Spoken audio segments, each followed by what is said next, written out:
भगवान राम ने जब लोगों को व्याकुल देखा तो व्याकुल देख करके भगवान श्री राम जो है, खरारी जो श्री राम है, उन्होंने कौतुक किया, क्या अमित रूप प्रगटे ते ही काला, जथा जोग मिले सब ही कृपाला। भगवान श्री राम ने जितने अयोध्यावासी हैं उतने रूप बना लिए और जो जिस तरह का नाता है उससे उस प्रकार का व्यवहार किया, और छनमह सब ही मिले भगवाना, उमा मरम यह काहू न जाना। ये खरार शब्द गोस्वामी जी को इतना क्यों प्रिय है, इसके अंतरंग पर दृष्टि आप डालें तो इसमें तो दर्शन शास्त्र का सार है। सार क्या है? खर दूषण त्रिशिरा से भगवान का युद्ध हुआ, उसमें इसका आपको उत्तर संकेत के रूप में मिलेगा।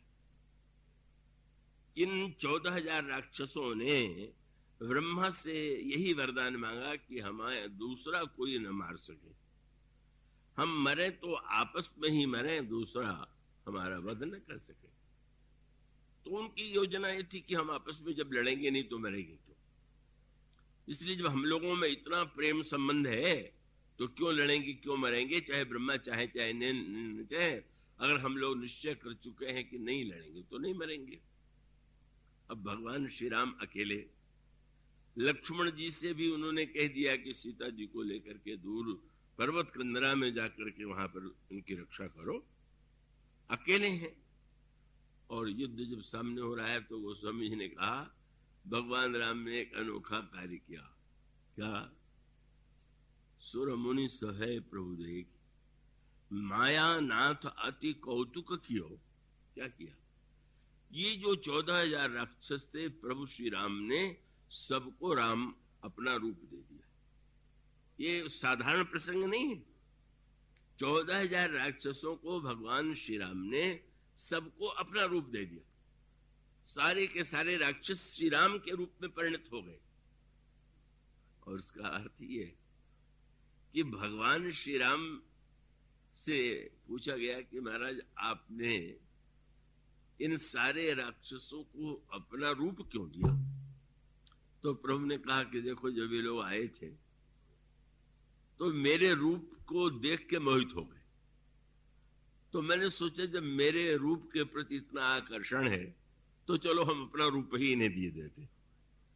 वैसे शास्त्र में जब भगवान किसी पर प्रसन्न होते हैं तो जो 4 प्रकार की मुक्ति देते हैं उसमें सालोक्य, सामीप्य, सारूप्य और सायुज्य, ये 4 नाम दिए गए। सालोक्य माने भगवान के धाम में निवास मिल गया तो मानो ये मानो भगवान के जो मुक्ति है वो सालोक्य मुक्ति है। और लोक में भी पहुंच करके अगर भगवान के पास रहने का अवसर मिला तो ये सामीप्य मुक्ति है। और भगवान अगर उस लोक में अपना रूप दे दें तो ये सारूप्य मुक्ति है। और भगवान अगर अपने में लीन कर लें तो ये सायुज्य मुक्ति है। इस तरह से शास्त्रों में मुक्तिका की भाषा बताई गई। तो अब 14,000 राक्षसों को भगवान ने यदि अपना रूप दे दिया तो जैसे लोक में सारूप्य देते हैं, अभी सारूप्य दे दिया, कितनी बड़ी विडंबना है। क्या? अब इसका सूत्र ये है कि श्री राम तो सब में होते हुए भी भीतर हैं, बाहर से श्री राम नहीं दिखाई देते। पर यहां तो श्री राम जो है बाहर से भी दिखाई दे रहे हैं। लेकिन समस्या यही, ये जो खर शब्द है उस राक्षस का भी नाम है, और जो कठोरता निर्दयता की वृत्ति होती है उसको भी खर कहते हैं। बन्नो मुनिपद कंज रामायण जी निर्मयु, सखर सकोमल मंजू, दोष रहित भूषण सहित। तो मानो भगवान ने इन 14,000 राक्षसों को अपना रूप दे दिया, किंतु उनके अंतःकरण में अगर वह वृत्ति होती और प्रत्येक राक्षस यह देख लेता कि हम सब राम ही राम तो हैं, तो कितनी आनंददायी स्थिति हो जाती। लेकिन गोस्वामी जी ने कहा श्री राम ने रूप भले ही अपना दे दिया, लेकिन देखत परस्पर राम, श्री राम के प्रति द्वेष की बुद्धि पहले बना लिया कि हमारे शत्रु हैं, और सामने देखते हैं तो राम दिखाई दे रहे, राम मेरे शत्रु है, राम मेरे ऊपर, ये सामने खड़े, अगर उसी समय ये देख लेते कि हम कौन है तो झगड़े मिट जाता। लेकिन वो तो दूषण का भाई है ना, ये दूषण वाले सामने को देख पाते हैं, अपने को तो देखना जानने का अभ्यास होता ही नहीं। परिणाम क्या हुआ? देखत परस्पर राम कर संग्राम रिपु दल लड़ी मरो, लड़के मर गए। खरारी का अभिप्राय क्या? भगवान तो परम कल्याणकारी है, वो कौशल्या जी के सामने भी रूप बदल लेते हैं, अयोध्या वासियों के सामने भी रूप बदल लेते हैं, पर अंतर इतना है कि जिनके मन में खरत तो होता है वे द्वेष करने लगते हैं, और जिनके अंतःकरण में प्रीति होती है, भावना होती है, वही उनके उस रूप को पाके धन्य हो जाते हैं। पर व्यक्ति मानो वह दृष्टि अगर उसके अंतःकरण में खर जैसी वृत्ति होगी, दूषण जैसी वृत्ति होगी, तो वहां भी द्वेष का उदय होगा। और अगर भक्तों के जीवन में जैसी भावना है, वह भावना कोमलता अगर आपके हृदय में है, तो आपको भगवान की उस लीला में दिव्य आनंद की अनुभूति होगी। इसलिए मानो सूत्र यह है कि स्व और पर का विभाजन जब किसी ऐसे आधार पर आप करते हैं कि जो आधार परिवर्तित होने वाला है, तो विवाद बढ़ेगा ही। पर जब यह दिखाई देने लगे अपने और परत्व की बात, जिसका संकेत आपको अयोध्या कांड में प्राप्त होता है। कैकेयी जी श्री राम से अत्यंत प्रभावित हैं, और इसीलिए यह प्रसंग आता है कि जब मंथरा ने आकर के यह समाचार दिया कि राज्य पद देने वाले हैं महाराज दशरथ श्री राम को, तो बड़ी प्रसन्नता हुई। इतनी आनंदित हुई कि उन्होंने यही कहा कि ऐसा अगर समाचार सही है तो साचु राम राज्यो काली देव तो ही मन भावत आली, तुम जो मांगोगी वही मैं दूंगा। कितनी उदार लग रही, आश्चर्यचकित मंथरा।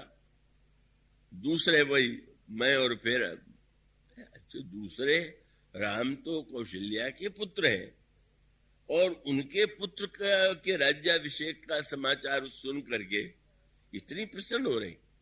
बल्कि प्रसंग तो आता है कि मंथरा जब आई तो थोड़ा नाटकीय मुद्रा बनाने में बड़ी निपुण थी, लंबी सांस लेती हुई, आंसू बहाते हुए।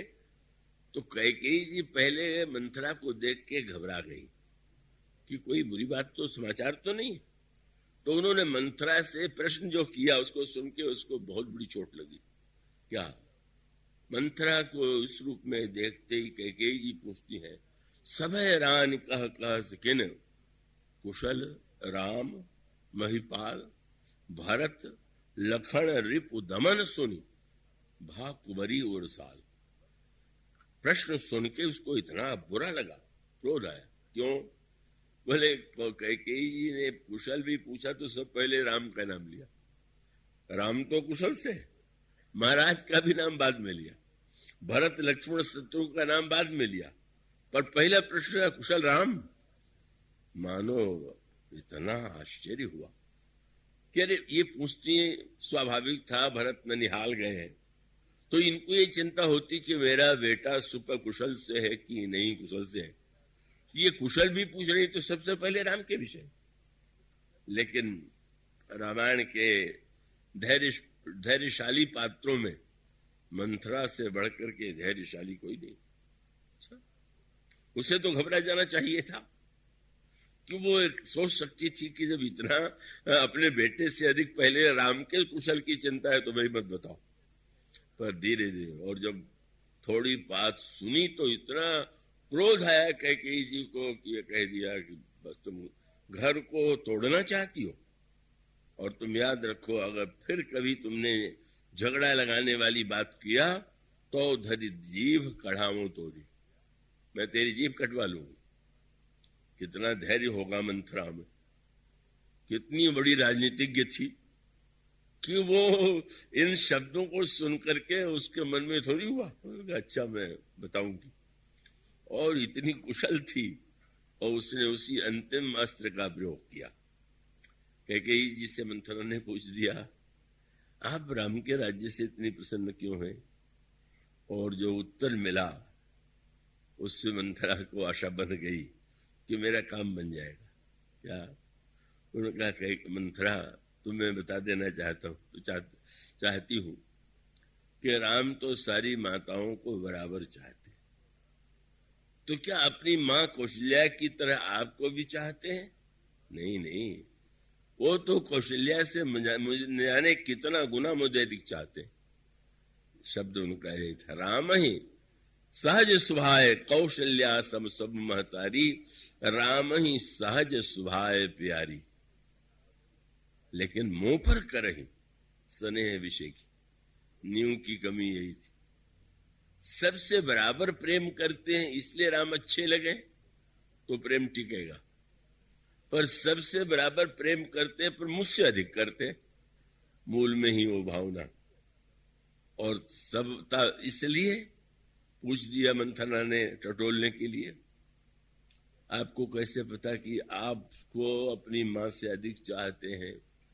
शब्द निकला, वाक्य निकला, मैं करी प्रीति परीक्षा देखी, मैंने प्रेम की परीक्षा लेके देखा। मंथरा समझ गई, संदेह हुए बिना थोड़ी परीक्षा लिया जाता, कई बार ले चुकी हैं, इसलिए इसका अर्थ है कि इनके मन में कभी कभी ये संशय आता था कि कहीं राम मुझसे अधिक मां को तो नहीं चाहते। और मानो उसने व्यंग भरे मन विचार किए कि परीक्षा बार बार लेने का अर्थ यही तो है ना, कि आवश्यक थोड़ी है कि एक बार व्यक्ति परीक्षा में पास हो जाए तो जीवन भर पास होता रहेगा। विद्यार्थी एक बार पास हो गया, अगले वर्ष उत्तीर्ण हो सकता है। और उसने निर्णय कर लिया कि बहुत परीक्षा ली है, अब मैं दिखा दूंगी कि राम विश्वास के योग्य नहीं। और तब मंथरा ने जो बात कही, बहुत कलापूर्ण भाषण था। उसने कहा, मैं जानती हूं कि राम आपको बहुत चाहते थे और आप भी राम को बहुत उसके बदले में चाहती हैं, पर शब्द बदल दिया, राम चाहते थे और आप चाहती हैं। क्या अंतर है? बोले अंतर यह है कि संबंध बदलते रहते। बड़ा साहित्यिक भाषण था। देवी ठीक है, कब? और दृष्टांत दिया। अच्छा ये बताइए कि कमल और सूर्य का क्या संबंध है? तो साहित्य में ही कहा गया कि कमल सूर्य से, कमल के प्रति सूर्य के मन में प्रेम है और सूर्य से कमल प्रेम करता है। पर दृष्टांत देते हुए जो साहित्यिक भाषण दिया, उसने कहा, याद रखिए, राम प्रेम करते थे, मैंने इसलिए कहा कि आपसे करते थे, अब नहीं रहा प्रथम, अब ते दिन बीते। तब दृष्टांत दिया, अरे समऊ फिरे रिप हो ही प्रीते, आज जो प्रिय लगता है वही समय पा करके शत्रु लगने लगता है। और दृष्टांत कमल सूर्य का दिया। बोले भानु कमल कुल पोषण हारा, जल जारी करई सुइछारा। आप जानती हैं जब तक सरोवर में जल है तब तक कमल से सूर्य प्रेम करता है, लेकिन जिस समय सरोवर का जल सूख जाता है वही सूर्य कमल को जला के नष्ट कर देता है। आप स्पष्ट बोले, भानु कमल कुल पोषण हारा और सुबिनु जल जारी करे से इछारा। बोले आप है कमल और राम है सूर्य। आप महारानी होने के नाते महाराज दशरथ को प्रिय हैं, यही जल है। और इसीलिए कि हमारे पिताजी इनसे बहुत प्रेम करते हैं, आपसे प्रेम करते हैं। पर जो राज सत्ता का जल सूखेगा तब याद रखिए वो राम सूर्य तुम्हें जला के ही छोड़ेगा। बात साहित्यिक थी और दृष्टांत सामने था। और तब ये कहा कि देवी ये तो तुम्हारी भावुकता की बातें हैं कि राम बहुत अच्छे हैं, राम मुझसे बहुत प्रेम करते हैं। तुम इस बात को मत भूलो कि अपने तो तुम्हारे भरत हैं सही अर्थों में। राम तुम भावुकता से मानती हो, क्यों? तुमने भरत को घर में धारण किया, भरत को तुमने जन्म दिया है। कितना भी कुछ हो तो भरत ही तुम्हारे अपने। और राम कितना भी दिखावा क्यों न करें, वो तो अभिनय में कुशल हैं और इसलिए भ्रम में मत पड़ो। अपना अपना ही होता है, पराया पराई होता है। बस यही जो एक सूत्र था सचमुच लगने लगा। और ये सूत्र तो उनको पिताजी से पहले से मिला हुआ था, क्योंकि पिताजी ने विवाह में महाराज दशरथ से कह दिया था कि विवाह तो मैं अपनी कन्या का कर रहा हूं, पर याद रखिएगा विवाह के बाद राज्य जो है मेरी पुत्री के गर्भ से जिसका जन्म होगा उसे मिलेगा। वही सूत्र। होंगी अन्य आपकी अनेक रानियां, पर मेरी पुत्री तो सबसे उसको श्रेष्ठ पद मिलना चाहिए। मानो अभिप्राय यही था। वही संस्कार मंथरा जगा देती है और उनको सचमुच ये लगने लगा कि भरत मेरे अपने हैं, राम पराए। तो अब जब पर हो गए राम और स्व है मेरे भरत, तो भरत के लिए ही मैं जो कुछ करूं यही मेरा धर्म है, यही मेरा कर्तव्य है। और यही मंथरा ने उन्हें समझाया, बताया। और उसका परिणाम क्या हुआ? बस इसका मूल तात्पर्य है कि कोई सवत्व और परत्व का आधार इस प्रकार का, अगर आप मान लें कि जो व्यक्ति हमसे बहुत अच्छा व्यवहार करे, हमें बड़ा सम्मान दे, हमारा अपना, हमारे इस संबंध से जुड़ा हो तो अपना, तो ये बातें टिकती नहीं है। समाज में समय समय पा करके बदलती रहती है। और इसीलिए वो जो प्रसंग आता है ना कि फिर वो पूरी योजना बना दिया कैसे क्या करना है, कैसे क्या। और कैकेयी जी ने तो कहा था कि मंथरा मैं तेरी जीभ कटवा दूंगी, और मंथरा ने मन ही मन सोच लिया था मेरी जीभ कटेगी तो मैं, आप विश्वास रखिए बोली नहीं, पर आगे चल के मेरी जीभ ही आपके मुंह में बोलेगी, जो मैं चाहूंगी वही बोलेंगी आप मेरी जीभ कटवाएंगी। इतना दृढ़ निश्चय था।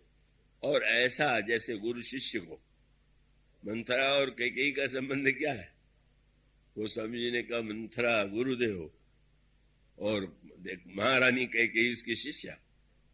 तो जैसे गुरु शिष्य को पाठ पढ़ाता है, बता दिया क्या? बोले तुम इस महल को छोड़ो, जो कोप भवन बना हुआ है वहां जाके बैठो। और फिर दूसरा कहा, वो तो दासी है, महारानी है, तो कहा कि आप पहले अपने कपड़े उतारिए, ये रेशमी वस्त्र और रेशमी आभूषण, ये रत्न और आभूषण नहीं। तब तो आप मेरे कपड़े पहन लूं, मैं आपके कपड़े। बड़ी चतुर है वो योजना उसकी। क्यों? बोले आगे लिखा हुआ कि जब दशरथ जी ने जाके देखा तो भूमि सैन पट मोट पुराना, मोटे पुराने कपड़े पहनी हुई। मानो फिर उसके बाद कहा कि अच्छा क्या कीजिएगा, महाराज आवेंगे, आपको मनाने की चेष्टा करेंगे, आप याद रखिएगा। बिल्कुल मैं जानती हूं, इतना पहचानती है वो चरित्रों को कि उसने कहा मुझे पता है कि महाराज दशरथ सत्य की साक्षी देंगे, रघुवंश में सत्य की महिमा है ये कहेंगे, पर कितना भी सत्य की दुहाई दे तुम मौन रहोगे। हाँ, जैसे जप करते समय गुरु कहते शिष्य से मौन रह के जप करो, इसी प्रकार से मंत्रा ने दीक्षा देते हुए कह दिया कितना भी बोले पर बिल्कुल चुप रहना। तब बोलना कब? बता दिया था कि जिस समय सत्य सत्य कहे तो मत बताना, पर अगर दशरथ जी के मुंह से यह निकल जाए कि मैं राम की शपथ लेकर के कहता हूं कि जो कहोगे मैं करूंगा, बस तब तुम वरदान मांग लेना। जानती है क्या? ऐसी मान्यता है कि अपने प्रिय की अगर शपथ ली जाए तो शपथ झूठी होने पर जिसकी शपथ ली गई उसकी मृत्यु हो जाए या अनिष्ट हो जाएगा।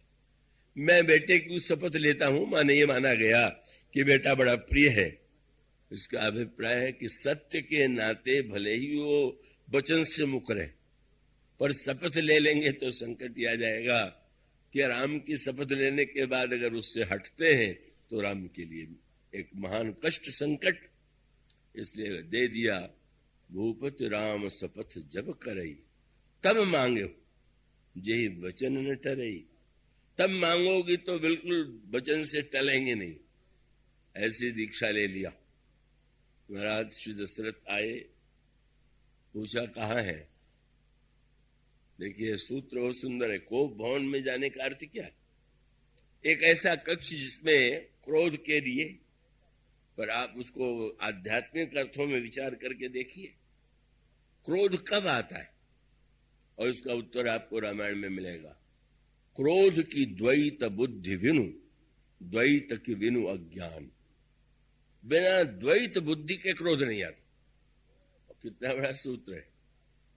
आपको जब क्रोध आवेगा तो दूसरे पर आवेगा, पराये पर आवेगा, अपने पर नहीं आता। आपके पैर से दूसरे का पैर छू जाए, धक्का लग जाए तो क्रोध आ जाता है। पर भोजन करते हुए दांत से जीभ कट जाए तो आपको दांत पर कभी क्रोध नहीं आता। आप ये नहीं सोचते कि देखो इसने काट दिया, जीभ को खून निकल रहा है, चल करके डॉक्टर से उखड़वा दे कि इसने मेरे जीभ को कष्ट दे दिया। क्यों नहीं आता है? क्योंकि वो आपसे अलग नहीं है। दांत और जीभ दोनों एक दूसरे के अभिन्न है, ऐसी भावना आप में बनी हुई। तो क्रोध बिना आवेगा, जब भी आवेगा तो अपने और परावय की भावना लेकर के ही आवेगा। और तब कोप भवन में जाने का अभिप्राय क्या? जब तक राम और भरत में भेद नहीं था, अद्वैत था, तब तक कोई बुराई नहीं आई। पर जब द्वैत आ गया, यही तो पाठ पढ़ाया है इतने देर भाषण दे करके, तो भेज कहां दिया? बोले कोप भवन में। द्वैत बुद्धि के में जब व्यक्ति प्रवेश करता है, और द्वैत बुद्धि में प्रवेश करने के बाद महाराज दशरथ आए, पूछ दिया महारानी कहां? बोले वो तो कोप भवन में बैठी हुई। चकित हो गए, आज तक महारानी कोप भवन में नहीं बैठी, क्या हो गया? महाराज दशरथ पैर थरथराने लगा, घबरा गए, पर डरते डरते उन्होंने कोप भवन में प्रवेश किया। महारानी कैकेयी की दशा देखा, पुराने कपड़े हैं, भूषण आज फेंक दिए गए हैं, देख करके जैसे मानो भविष्य में विद गोस्वामी जी कुमति कस कुबेशता भावी बिनु अहिवात सूझ जन भावी। मन जो भविष्य में होने वाला है वो आज ही मंथरा के पाठ का परिणाम सामने आ गया। महाराज दशरथ ने बनाने की चेष्टा किया, और चेष्टा करते हुए कहा, बार बार कह राव सुमुखी सुलोचनी पिक बचनी कारण मोहि सुनाऊ गजगामिनी निज को। हे सुमुखी, सुंदर नेत्र वाली, कोयल के समान बोलने वाली, और तुम्हारी दृष्टि कितनी, वाणी कितनी महान है, और तुम अपने क्रोध का कारण बताओ। और मैं कहता हूं कि कहू कहीं रंग कहीं करो नरेशु, कहू कहीं नृपह निकारो देसु। किस राजा को मैं दरिद्र बना दूं, किस दरिद्र को मैं राजा मरा दूं, और तुम यदि नाम बता दो तो वो अगर अमर भी होगा तो मार डालूंगा। बढ़ते गए, बोलते गए। वाणी पर जो संयम नहीं रख पाता वो अपने लिए विपत्ति मोल ले लेता है। इतना कहते कहते वह कहते जा रहे हैं जो उनके द्वारा नहीं कहा जाना चाहिए। उनके लिए शोभा की बात तो नहीं थी, पर मंथरा का वह पाठ इतना याद था। किसी ने कहा इतना होने पर भी कैकेयी जी बोल ही नहीं रहे। आश्चर्य है, स्तुति कर रहे हैं, इतना आश्वासन दे रहे हैं, बोल क्यों नहीं रहे? गोस्वामी जी ने कहा दीक्षा ले लिया है ना। गुरु जी कौन है? मंथरा। अरे वो मंथरा दासी, नौकरानी। कौन कहता है दासी? मंथरा को उन्होंने उपाधि दिया। महारानी जी ने जिससे दीक्षा लिया हो वो कोई साधारण कौन थोड़ी हो सकता है, तो उपाधि दिया मंथरा को। क्या किसी की प्रशंसा करेंगे तो कहेंगे शिरोमणि है, भक्त शिरोमणि है, ज्ञानियों में शिरोमणि है। तो उन्होंने गोस्वामी जी ने कहा कि ये भी शिरोमणि है। किसकी शिरोमणि? बोले कोटि कुटिल मणि गुरु पढ़ाए। करोड़ों कुटिलों में भी जो सबसे ऊपर हो वो ये है। तो उसने तो बता दिया था, भूपति राम सपस जब करई। और सचमुच महाराज दशरथ ने जब देख लिया, सत्य की दुहाई देने पर, कहने पर भी क्रोध शांत नहीं हो गया तो अचानक मुंह से निकल गया, मैं राम की शपथ लेके कहता हूं कि तुम जो कहोगी मैं करूंगा। बस यह शब्द को समझने लिखा। ठीक मंथरा को जैसे गुरु लोग सर्वज्ञ होते हैं, शिष्यों को ऐसा विश्वास होता है, मंथरा को कैकेयी को भी लगा कितनी हमारी गुरु महान है, उनको पहले से ज्ञात होगा कि क्या होने वाला है। और तब बस वो समझ, यह सुनी मन हंसी बेहसी उठी मति मंद।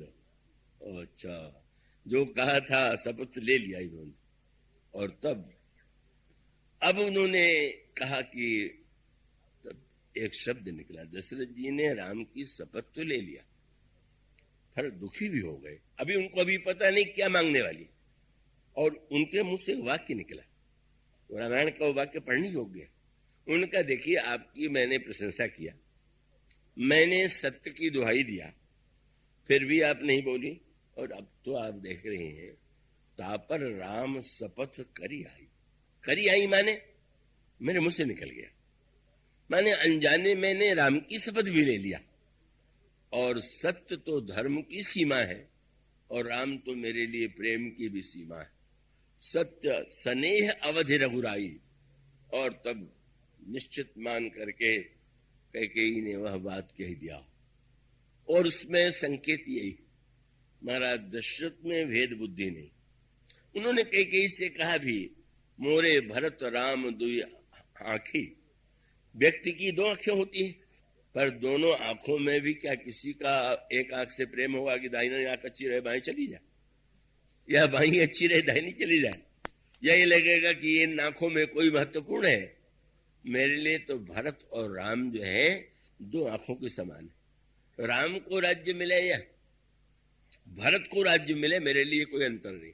और कह दिया कि तुम्हें मैं बता देना चाहता हूं कि राम का स्वभाव तो तुम जानती हो कि उनको भरत के राज्य दे देने में रंच मात्र कोई दुख नहीं होगा, पर ये जो तुमने दूसरा वरदान मांगा है, द्वैत बुद्धि की पराकाष्ठा के बोले बर दूसर असमंजस मांगा, अजो हृदय जरत तही आचा।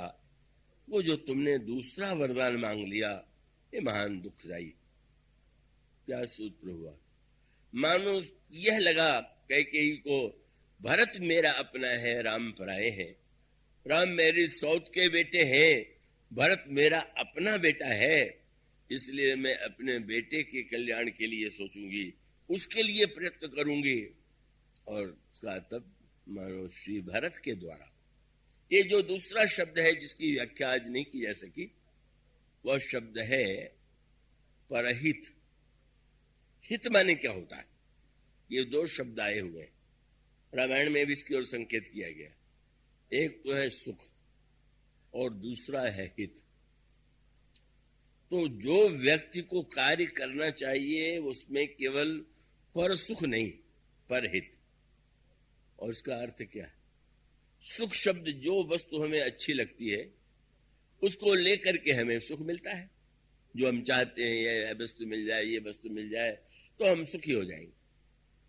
सुख माने जिसको हम तत्काल पा करके प्रसन्न हो, वो सुख है। और हित माने चाहे तत्काल जो है वो सुखप्रद न लगे लेकिन परिणाम में कल्याणकारी हो, इसको कहते हित। और इसका अर्थ है कि पर सुख का यह अर्थ नहीं हुआ कि जो जो कहे वो आप करते जाएंगे तो ये आप धर्म का सर्वश्रेष्ठ पालन करते हैं। सुख और हित के भेद को मानो समझ लेना चाहिए। और यही कैकेयी से भूल होती है, और ये समझने योग्य भूल है। वो तो बहुत सुंदर बात आती है, नारद जी के मन में विश्वमोहिनी की सुंदरता देख करके विवाह की इच्छा हो गई। स्वयंवर होगा, पता नहीं विश्वमोहिनी किसके गले में जयमाल डाल दे। नारद जी भी स्वयं सुंदर थे, पर और कोई मुझसे अधिक सुंदर निकल आया तो न हो तो भगवान से कुछ दिनों के लिए उनकी सुंदरता उधार ले ले। विवाह शादी में तो वस्तुएं उधार मांग ही ली जाती हैं शोभा बढ़ाने के लिए, तो अब अन्य वस्तुओं को नहीं, भगवान का रूप ही मांगने के लिए। लेकिन उनके मुंह से एक इतना बढ़िया वाक्य निकला कि बहुत प्रसन्न हो गए। तो जब सोच रहे थे तो भगवान राम उनके सामने आ गए, और तब उनके मुंह से एक वाक्य निकला, क्या? वो शब्द बहुत सुंदर था। बोले, मेरे मोरे हित हरिसम नहीं को, कि मेरा हित ऐसी भगवान से बढ़ के कोई नहीं। और इसलिए जब नारद जी के सामने भगवान आए और उनके मुंह से निकला, वहां सुख और हित में भेद था। उनको सुख तो तब मिलता जब सुंदरता मिल जाती, विवाह हो जाता तो बड़ा सुखी अपने को अनुभव करते। लेकिन उनके मुंह से निकला कि ये तो बड़े मेरे हित ऐसी है, और जब भगवान से ये कहा कि आपसे बढ़ के मेरा कोई हित ऐसी नहीं, तो बड़े प्रसन्न हुए। मानो लगने लगा अब मुझे सुविधा हो गई। अगर मुझे सुखप्रद मानते तो मैं संकट में पड़ता, पर हितैषी कह रहे। तो आपने तुरंत कहा कि महाराज, आपन रूप देव प्रभु मोही, आन भांति नहीं पावो वही। और इसके उत्तर में भगवान ने तुरंत हंस करके कहा, अरे तुमने तो मुझे हितैषी की उपाधि दिया है ना, सुख देने वाला तो नहीं कह दिया, तो मैं तुम्हारी उपाधि से बड़ा प्रसन्न हूं। और यही भी हो ही परम हित, मैं जो करूंगा उसमें तुम्हें सुख तो नहीं मिलेगा। मैं जानते थे बड़ा कष्ट होगा, इनको बड़ा क्रोध आवेगा, लेकिन अब जब हितैषी मानते हो तो हितैषी जो है वो तो ये चिंता नहीं करता। तो यही विधि हो ही परम हित, नारद सुनहु तुम्हारा सोई कछु, सोई मैं करऊं न आन कछु, वचन न मृषा हमार। तुम्हारा मैं हित अवश्य करूंगा, परम हित करूंगा। और तब गोस्वामी ने शब्द कितना सुंदर लिखा, नारद जी को सुख तो दे नहीं रहे, तब बोले मुनि हित कारण। भगवान ने क्या किया? भगवान ने यह सोचा कि मुनि हित कारण कृपा निधाना, दीन कुरूप न जाए बखाना। उन्होंने सुंदरता मांगी, उन्होंने वो जो सुंदरता नारद थी जो भी छीन लिया और बंदर बना दिया। अब कह रहे हैं बंदर सुंदर बनाइए, वो बंदर बना रहे हैं। अब ये पर सुख तो नहीं है, हित की वृत्ति है। नहीं, नारद का हित करना है। और कह भी दिया कि नारद तुम जानते हो, कुपथ मांग रुज व्याकुल रोगी, वैदन दे सुनो मुनि योगी। इसलिए यही विधि हित तुम्हारा मैं ठहूं। ये हित का जो अंतर है, एक तो पर और स्व की परिभाषा समझ लेना चाहिए कि स्व के रूप में वस्तुतः एक ही नाता शाश्वत रह सकता है और रह नहीं सकता है, और वो भगवान का नाता है। सदा सदा से समा सदा से जो एक नाता है वो भगवान का है, और अन्य नाते उस नाते से जोड़ करके मानने पर व्यक्ति के जीवन में भेद बुद्धि नहीं आएगी। और इसी प्रकार से सुख और हित का अंतर है, वो बहुत बड़े महत्व का है। अंत में भगवान ने जब बंदर की आकृति दे दिया तो कितना क्रोध आया।